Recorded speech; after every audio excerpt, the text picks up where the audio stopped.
The planet of howls. The sky was on fire. Commander Jace Carter had seen many planets, but nothing like this. His ship, Raven's Wing, had been pulled out of orbit by a strange gravitational force.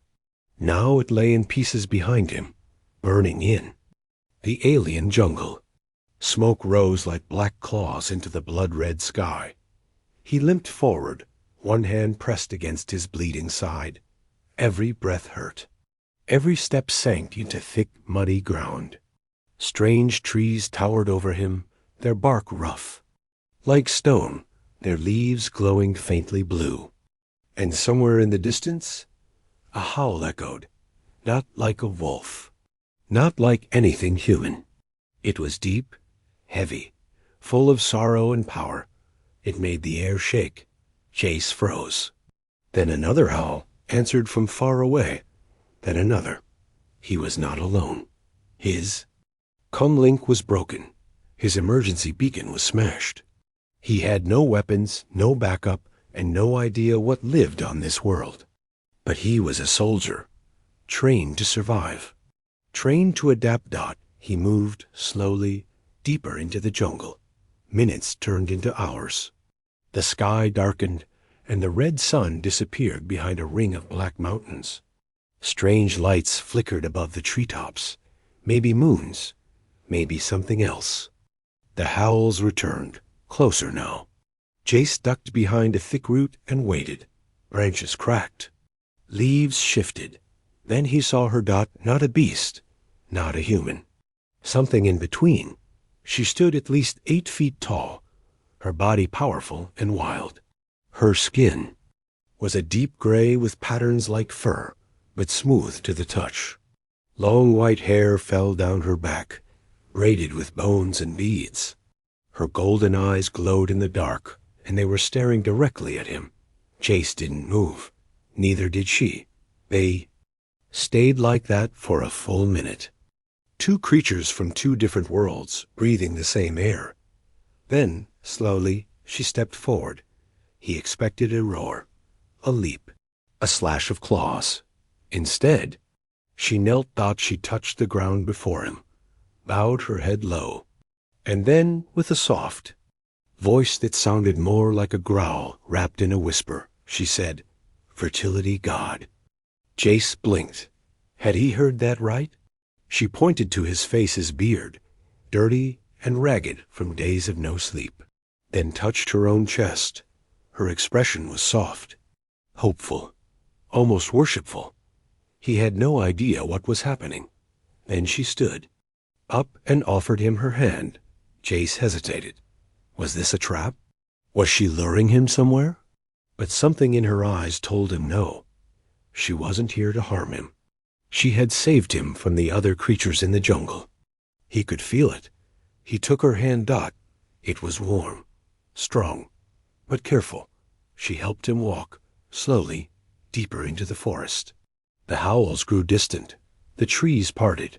And soon they reached a cave, glowing with FIRELIGHT. Inside were signs of life. Strange. Carvings on the walls. Animal hides laid out like beds. A low fire crackled near the back, keeping the space warm and dry. She motioned for him to sit. He collapsed with a grunt. Then she picked up a leaf filled with crushed herbs. With careful hands, she pressed the mixture onto his wound. It burned, but not in a bad way. Like it was healing. Jace looked at her again. She wasn't just a wild creature. She was intelligent, careful, protective, and for some reason, she thought he was something divine.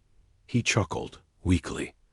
"I'm no god," he whispered, but she smiled and nodded, as if she understood everything. Then she curled up nearby, facing the entrance, guarding him through the night. The Beastwoman. "Speaks." Commander Jace opened his eyes slowly. His body ached, but the pain was dull now. The fire in the cave had burned low, casting soft orange light across the walls. For a moment, he forgot where he was until he saw her again. She sat at the entrance of the cave, completely still, like a statue made of shadow and strength. Her golden eyes glowed faintly in the dark. She was watching him, protecting him. He tried to sit up. She turned her head sharply. Her ears twitched.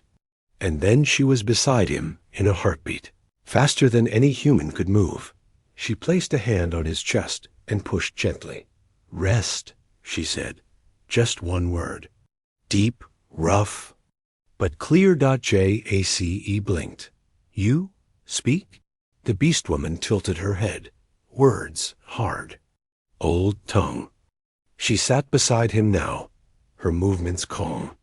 Her hand brushed his beard again, gentle like a prayer. She closed her eyes, whispered something in her own language, and then spoke slowly in broken English. "You?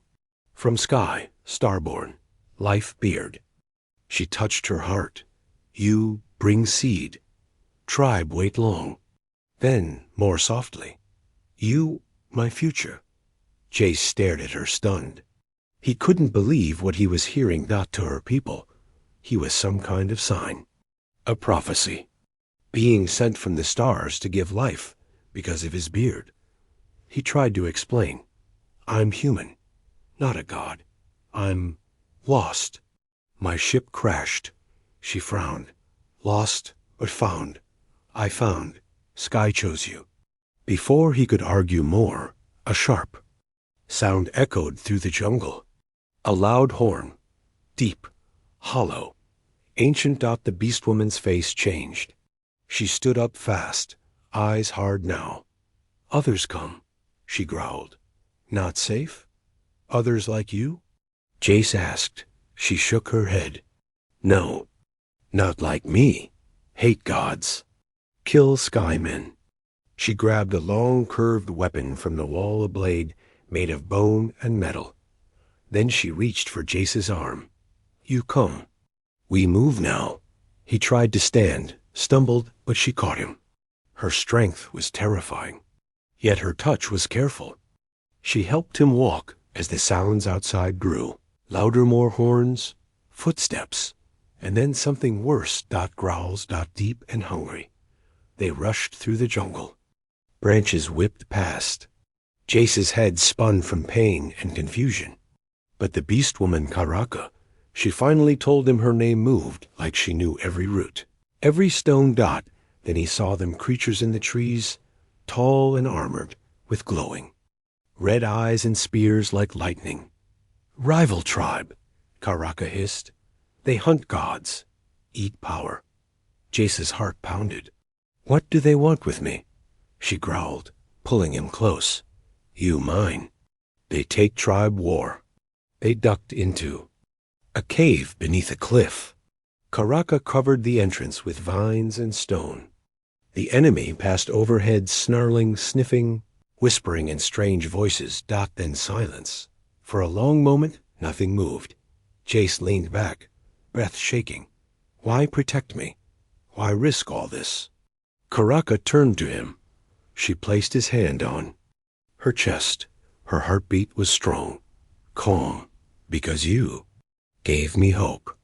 Jace said nothing. In one day, he had crashed on a planet, been worshipped as a god, hunted by alien warriors, and now sat beside a Beastwoman who believed he was the key to her future. And somehow, it felt right. Blood oaths and broken moons. The moon turned red that night. Jace sat at the edge of a wide cliff, staring at the strange alien sky. 3 moons circled above, but one had changed color. Blood red. Karaka stood beside him, silent, her eyes fixed on the horizon. "That means something, doesn't it?" Jace asked softly. Karaka nodded. "Blood moon means war. Rival tribe has seen you. Now they will come." He looked at her. "All because of me?" She shook her head. "Not just you. What you are. A sign. A seed of change." He didn't know what that meant, not fully, but he could feel the pressure growing. His beard, something normal on Earth, had made him a legend here. A walking myth. And now others wanted him dead for it. They returned to her tribe at dawn, a hidden village carved into cliffs and thick forest. Jace saw more of her kind beastmen and beastwomen, all tall and fierce. Some growled when they saw him. Others dropped to one knee. Karaka raised a hand and shouted something in her native tongue. Then she turned to Jace. They doubt. You must prove you live, that you bleed, that you fight. He raised an eyebrow. Wait, bleed? She stepped forward. Blood oath. You give drop of blood. Show life. You not ghost. You not trick. Reluctantly, Jace nodded. They took him to a stone altar. Tribal leaders surrounded him, drums beating slowly. A sharp knife was placed in his hand. Karaka guided him. Cut here, she said, pointing. To his palm. Drop on stone. He hesitated, then sliced. The blood dripped onto the ancient rock. It hissed on contact, as if the stone itself drank it. The tribe roared. Karaka shouted something, then turned to him with a fierce smile. Now, they believe. But the moment didn't last. A scout ran into the circle, covered in ash and blood. He spoke fast, urgent. Karaka's face went cold. They come now, she said. The rivals. How many? Jace asked. She didn't answer with words. She simply looked to the mountain path. And their shadows moved. Dozens of them. Red-eyed warriors with armor made of bone, weapons glowing red. The rival tribe had come. The elder stepped forward and handed Jace a curved blade. He looked at it like it was alien tech. Karaka leaned in. You don't need to fight. Just stand tall. Let them see you're not afraid. He looked into her eyes. I'm not a god, he said. No, she agreed. You're better. You're real. The ground shook with footsteps. Drums thundered. The rival warriors stepped into the village circle and saw him. A human. A scarred face. A beard glowing slightly from the firelight. And standing beside him, Karaka, the fiercest. Of her kind, one warrior stepped forward. His mouth curled. Give us the god, he said in a growl. Or we burn your world. Karaka stepped between them. You burn nothing. You touch nothing. He is mine. The warrior laughed. Yours? A male cannot belong. He can only be taken. He reached for Jace. That had happened too fast to blink. Karaka lunged, and in one clean movement, she drove her blade through the rival's chest. His body fell to the ground. Lifeless. The circle went dead silent. Jace's heart raced. Then Karaka shouted something that echoed through every mountain. She raised her blade high, red with blood, and the tribe howled in reply. Tonight, war had been declared, but for Jace, it wasn't fear that filled his chest. It was something else. Purpose. The trial of the Starmate. The fire blazed high that night. Jace stood at the center of the ritual circle. Around him, hundreds of eyes watched, some hopeful, some doubtful, and many waiting for him to fail. Karaka stood nearby, arms crossed, face stern but proud. They want proof, she said. If you are truly star-sent, you must survive the trials. Jace looked at her. What happens if I don't? She answered quietly. They take me, force me to choose another. You become nothing, or worse, hunted. He felt his heart pound. Not just from fear, but from something deeper. He wasn't doing this for honor, or fame, or survival. He was doing it for her. Trial one, the fire burden. They strapped a flaming coil across his shoulders, glowing hot with alien minerals. He had to carry it across the stone arena without falling. The heat burned into his back. His breath grew short. But he saw Karaka watching, eyes locked on him. So he walked step by step, pain by pain. He collapsed at the end, smoke rising from his shirt, skin scorched but alive. The tribe howled in approval. Trial 2. The beasts, Runa, massive jungle beast, chained and half-starved, was released into the circle. Jace was given nothing but a bone-tipped spear. Karaka whispered to him before it began, "Do not fight its rage. Outsmart its fear." The beast roared and charged. Jace didn't run. Instead, he threw dirt in its eyes and dove under it, striking its leg. It stumbled, growled, and snapped at him until he jabbed the spear into the ground, catching the beast's own momentum. It fell. Still breathing, but defeated, Jace stood, panting, covered in blood and sweat. The tribe was silent. Then someone shouted, "He learns." The circle erupted. Trial 3. The line of truth for the final test. Jace was taken to the sacred pool where only bonded mates made oaths. The trial was not physical, but spiritual. He had to speak, not as a god, not as a warrior, but as a man. He stepped forward. The pool glowed. Elders stood behind him. Karaka stepped beside him. He looked at her, then the tribe, and began. "I did not come here to lead. I crashed. I was scared. I was lost." He touched his chest. "But this place gave me more than fear. It gave me a reason. I'm not a god. I'm not perfect. But I will stand beside the one who saved me. Not because of prophecy," he looked at Karaka, "but because she believed in me first." The pool shimmered. The oldest elder stepped forward and placed a clawed hand on Jace's shoulder. "He speaks no lies. He carries fire, mind, and bond. He is Starmate." Karaka smiled. For the first time since he met her, she smiled not like a warrior, but like a woman choosing her future. That night, under a sky full of moons, the tribe celebrated. They chanted his name in their tongue. Karaka stood beside him with pride. Jace finally felt something he hadn't in a long time. He belonged. When gods fall, the drums stopped. For days, the village had celebrated Jace's trials. The people had accepted him. The elders had named him Starmate, and Karaka, she no longer guarded him like a duty. She stood beside him like a partner. But peace never lasts long on a planet ruled by instinct and history. It began with a sound low, distant, unnatural. A rumble in the sky. Jace looked up. His heart skipped a beat. Earth military dropships. 6 of them. Shining metal monsters breaking through the red clouds, roaring like angry gods. "They found me," he whispered. Karaka stood beside him, tense. "What are those things?" He didn't answer. He couldn't. The ships landed outside the village. Soldiers in dark armor stepped out, weapons raised, scanning everything. Their leader, Captain Lorna Vale, marched forward, her face hard as steel. "Commander Carter," she said into her headset, "alive, sending confirmation."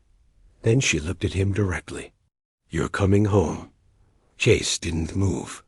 "This is my home now." Captain Vale frowned. "Don't be stupid. That thing beside you, her name is Karaka," he snapped. "And she saved my life." The soldiers raised their guns. Karaka growled low. Her claws slid out. Tribe warriors began surrounding the soldiers, weapons ready. The jungle itself seemed to hold its breath. "This is a first contact zone," the captain said. "Protocol demands we bring you back and secure the alien threat." "She's not a threat," Jace said, stepping in front of Veyraka. Captain Vale narrowed her eyes. "Are you bonded to it?" "I'm bonded to her," he answered, "in ways you wouldn't understand." Suddenly one soldier fired, not at Jace, at a beastman near him. The blast hit the creature in the shoulder. Chaos erupted. Roars, screams, weapons clashing. Jace shouted, "Stand down, hold fire." But no one listened. Karaka pulled him behind a stone wall, her eyes wild with fury. "Your tribe brings war." Jace clenched his fists. "No, they bring war. I didn't ask for this. A grenade rolled into the courtyard. Karaka kicked it back. It exploded mid-air fire, and smoke everywhere. Chac grabbed her hand. We have to stop this, now. They ran together through the burning village, dodging lasers and spears. Smoke filled the air. Children cried. The tribe fought with heart, but human tech was powerful. Too powerful. Finally, Jace made it to the central altar. He climbed up, hands raised, shouting through a damaged loudspeaker. Stop. The fighting froze. Both sides stared at him, covered in ash, blood, and fury. I am not your god, he said to the tribe. And I am not your prisoner, he said to the soldiers. He looked at both sides. I'm a man who chose something. Someone worth fighting for. He turned to Captain Vale. If you want to take me, you'll have to shoot me. And you'll start another war doing it. Silence. Karaka stepped up beside him. Captain Vale looked at her. At Jace. At the burning village. And finally, she lowered her weapon. Fine, she said coldly. Stay, but don't expect us to come back. She turned and marched to the ship. The others followed as the dropships lifted off and vanished into the sky. Jace felt his knees weaken. Karaka caught him. Still alive, Starmate, she said with a smile. He chuckled. Barely. And then he whispered, but worth it. The future she offered. The jungle was quiet again. Days had passed since the human dropships vanished into the sky. The fire-damaged homes were rebuilt. The wounded were healing. The tribe had returned to its rhythms. But something had changed. Jace had changed. He stood by the sacred river, looking into the clear water. His reflection was no longer just a soldier's face. He saw something older, wiser, a man who had lost a world and found another. Karaka approached from behind. Her footsteps were light, but her presence always heavy like the earth itself. Think too much, she said softly. Jace smiled. Old habit. She sat beside him. For a while, neither spoke. The sound of birds, soft wind, and flowing water filled the space between them. Then Karaka broke the silence. You had a choice. You could have gone back. Jace nodded. I know. And still, you stayed for me? He looked into her. Golden eyes. Not just for you, for the future you showed me. She tilted her head. What future? The one where I'm more than a name on Earth's records. Where I'm more than a soldier or survivor. Here, I'm something new. A builder. A partner. Karaka reached into her satchel and pulled out a carved necklace made from bone, stone, and one of Jace's fallen metal tags. She placed it around his neck.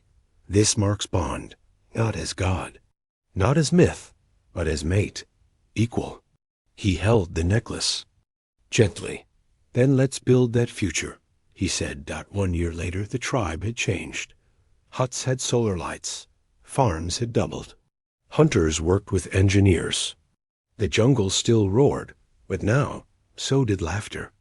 Jace stood with a group of young beastlings, teaching them how to fix a scanner. His beard was longer now, braided like the warriors. His eyes were clearer, stronger. Karaka approached, carrying something wrapped in cloth. When Jace saw what it was, his heart stopped. A newborn. Small, strong, and quiet eyes glowing faint. Gold, skin a soft mix of both their kinds. Our daughter, Karaka whispered. Jace took her into his arms. His hands shook. Is she? He struggled to find words. She is the first, Karaka said. Born of earth and Fangari blood, a child of peace. Tears filled his eyes. In a world where gods were feared and love was rare. He had found both, not because he conquered, not because he was chosen, but because he stayed.